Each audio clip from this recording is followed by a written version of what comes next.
Once upon a time, in a quiet little village, there lived two neighbors who could never find peace with one another. They quarreled over the smallest things: a tree branch, a cracked stone, a wandering chicken. One day, after a terrible fight, they made a grim agreement. "One of us must die," they said, "so the other can finally live in peace." Each would prepare a deadly poison for the other. A coin would decide who drank first. The coin flew into the air, glinting like a blade under the sun. It landed, and fate chose the second neighbor to drink first. The first neighbor hurried to the market, his heart pounding with excitement. He found an old apothecary known for making poisons that no one survived. He bought the strongest poison, a small, dark vial, and returned home. The second neighbor took the vial, smiled faintly, and drank it all without a word. He turned, without speaking, and walked slowly back to his house. But unknown to all, he had already prepared his defenses. A tub of warm water and a large jug of heavily salted yogurt awaited him. He drank the salty yogurt in one breath, barely grimacing. Then, without delay, he jumped into the warm water, splashing and thrashing about. He vomited violently, expelling everything he had consumed, poison and all.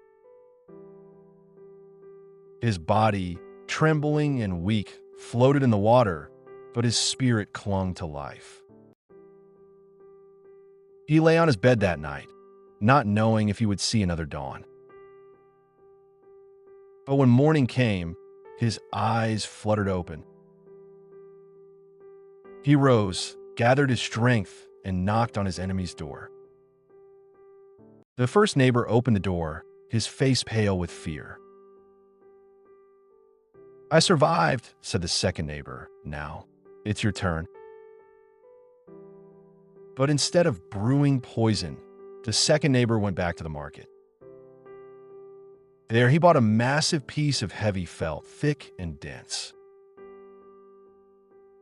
At home, he gathered his servants and whispered his strange command.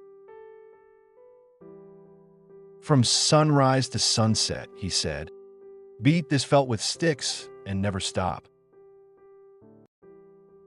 Thump, thump, thump. The sound echoed through the village.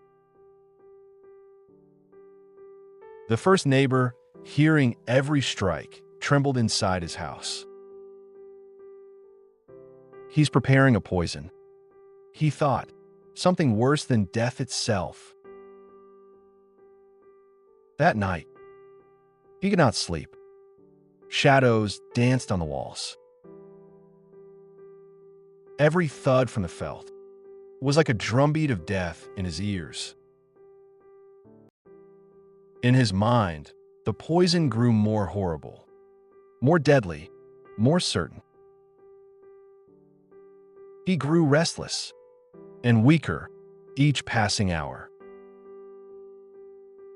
In the mirror, he barely recognized the sunken, hollow man staring back.